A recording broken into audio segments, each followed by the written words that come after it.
Bon, ben voilà. Bonsoir à tous, j'espère que vous allez bien. Nouvelle vidéo, on va parler donc de ce match nul entre le LOSC et l'Olympique de Marseille. Et honnêtement, je suis frustré. Je suis frustré. Mais vous le savez très bien, c'est comme... Qu'est-ce que c'était l'occasion espérée d'aller chercher ces points-là, d'aller gagner.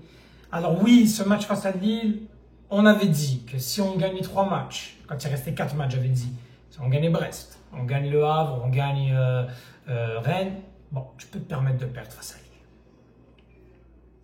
Sauf que le problème, c'est que là, tu menais 1-0, un beau but d'Amine Gouiri sur une très belle action collective, et tu paies. Et tu te fais égaliser sur une boulette de Rulli.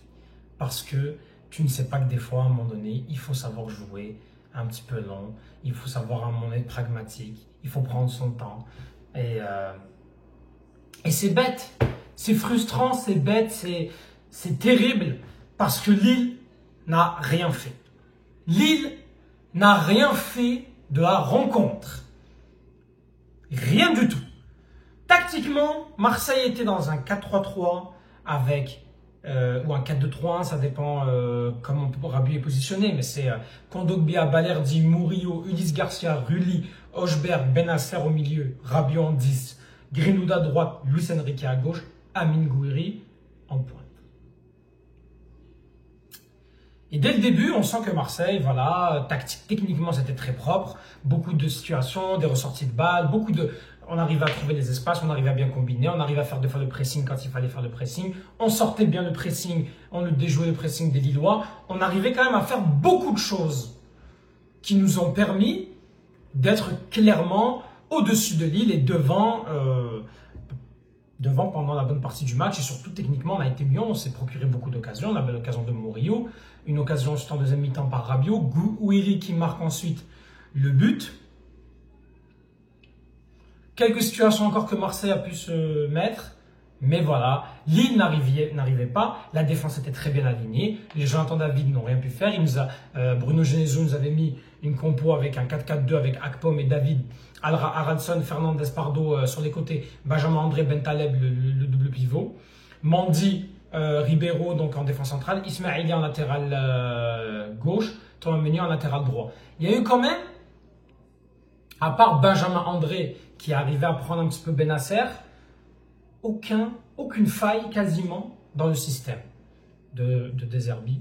Et honnêtement, c'est terrible parce que, encore une fois, Marseille fait beaucoup d'erreurs. Marseille qui a fait 11 erreurs depuis la saison. C'est l'équipe qui a fait le plus d'erreurs qui ont coûté des buts. 11 erreurs. 11 erreurs, c'est beaucoup 11 erreurs. On est l'équipe de Ligue 1 qui fait le plus d'erreurs. Plus que Montpellier. Plus que Montpellier. Il faut s'en rendre compte. Et pourtant, que voulez-vous que je vous dise? C'est vraiment frustrant parce qu'on aurait pu avoir ce 1-0. Déjà s'assurer de finir européen officiellement ce soir. Et là, ben voilà. Ben voilà, maintenant on va devoir souffrir jusqu'à la dernière journée. Rulli, honnêtement, il n'avait rien à faire. Donc pour moi, c'est la seule erreur qu'il puisse avoir. C'est 3 sur 10 pour Rulli. Franchement, cette erreur, elle est impardonnable. Mais en même temps, il fait une erreur, oui. Et il nous a apporté tellement de points. Mais tu peux pas faire cette faute, Rulli. Pas maintenant. C'était le pire moment pour faire une erreur. C'est horrible. Kondogbia, il fait un bon match. Kondogbia, il neutralise beaucoup, il était solide derrière. Il a eu à gérer Akpom. Il a été solide. Balerdi, combien de fois il a su se rattraper? Et on sent que Balerdi, on a besoin de lui. Hein. On a besoin de lui défensivement. Hein. Franchement, excellent match aussi de Balerdi. Murillo, il fait un bon match. Il se retrouve dans quelques situations pour des face-à-face. Monte beaucoup, fait beaucoup de montées. Très bon match aussi de Murillo. Parfois quelques petites fautes de passe, mais sinon, c'est un match complet pour lui. Ulysse Garcia, pareil, c'est simple, c'est efficace, c'est fort, c'est pas très élaboré, mais il est là, il se bat aussi. Hochberg, il fait un match, ça va, un match tranquille, comme à son habitude. Il participe beaucoup, aide beaucoup, tente à tenter la frappe à la dernière seconde pour essayer de ramener la victoire finale sur le coup franc. Bon, ça s'est pas fait, mais bon. Benasser, c'est pas bon.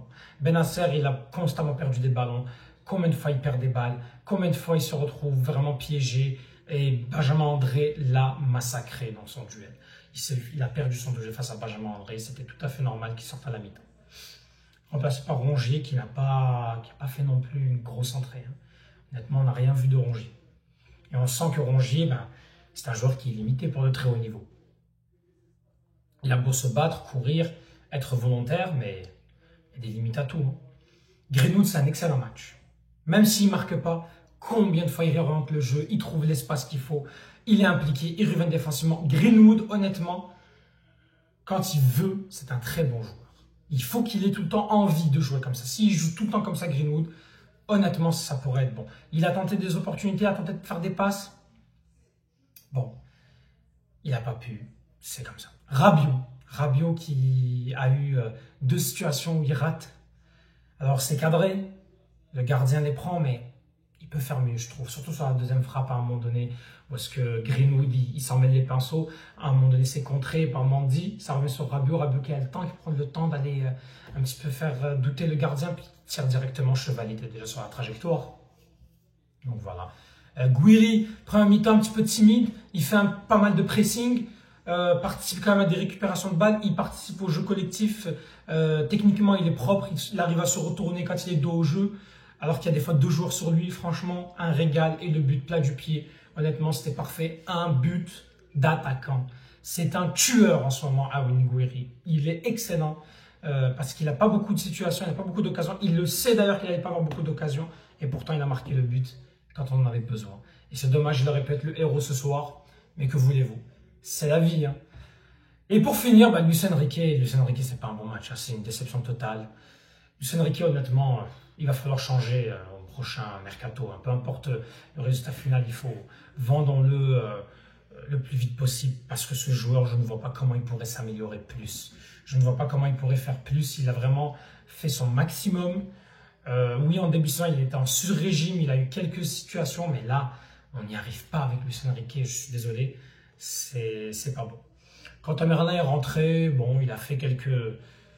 Il n'a pas eu le temps de vraiment montrer grand-chose, hein. Pareil pour Jonathan Rowe, qui sont rentrés un peu trop tard, et c'est peut-être la seule chose que je reproche à De Zerbi. Il y a quand même une possibilité de faire rentrer Jonathan Rowe plus tôt, normalement, dès que le but est encaissé. Tu peux faire rentrer... il peut faire rentrer Mopey aussi, pourquoi pas. Même si bon, il a l'air de plus vouloir compter sur Mopey. Et voilà quoi. Bon, que voulez-vous que je vous dise? En tout cas, voilà pour l'OM qui prend un point, qui reste deuxième. Et oui, Marseille malgré tout reste deuxième avec 59 points.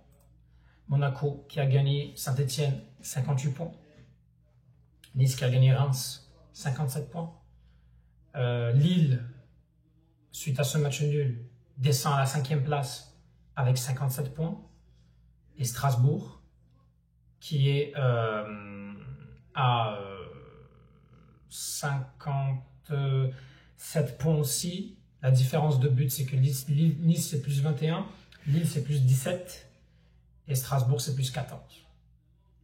Et Lyon, qui est le grand perdant de la soirée, qui a perdu à domicile face à Lens et qui se retrouve un petit peu largué, 7e.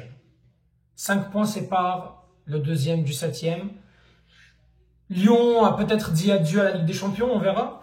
Il reste quand même un Lyon-Monaco lors de la prochaine journée de Ligue 1.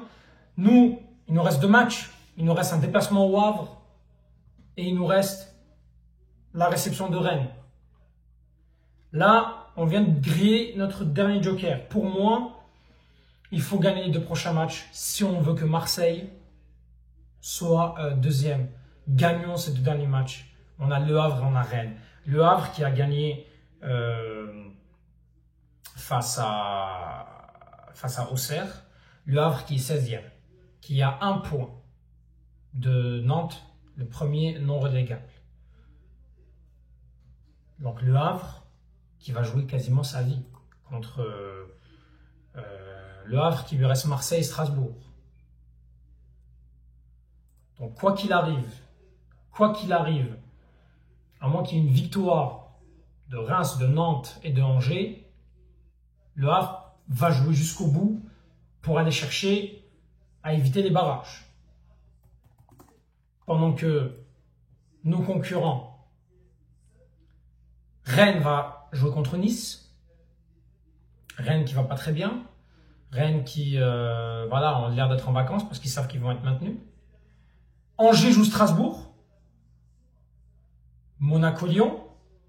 Un bon Monaco-Lyon, donc le samedi 10 mai. Lille qui se déplace à Brest.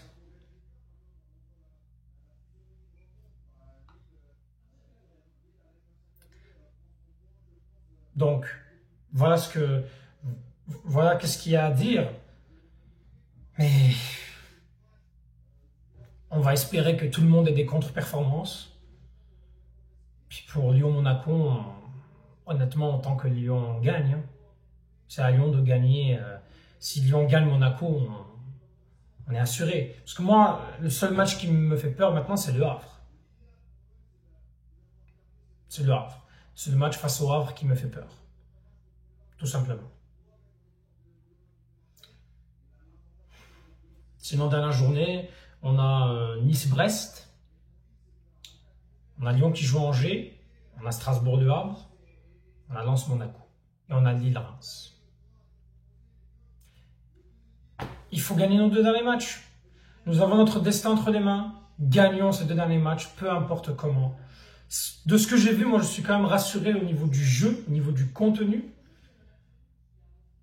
Il faudra faire attention. Et il va falloir vraiment essayer de ne pas encaisser autant de buts et pas donner ce genre de cadeaux. Je ne suis pas rassuré, mais je ne veux pas être alarmiste. Je pense que le fait qu'on ait passé la tempête Lille et ce match-là, le fait qu'on soit encore 2e après 32 journées, veut me faire croire qu'on va passer. Et je le souhaite. Allez l'OM, à jamais les premiers.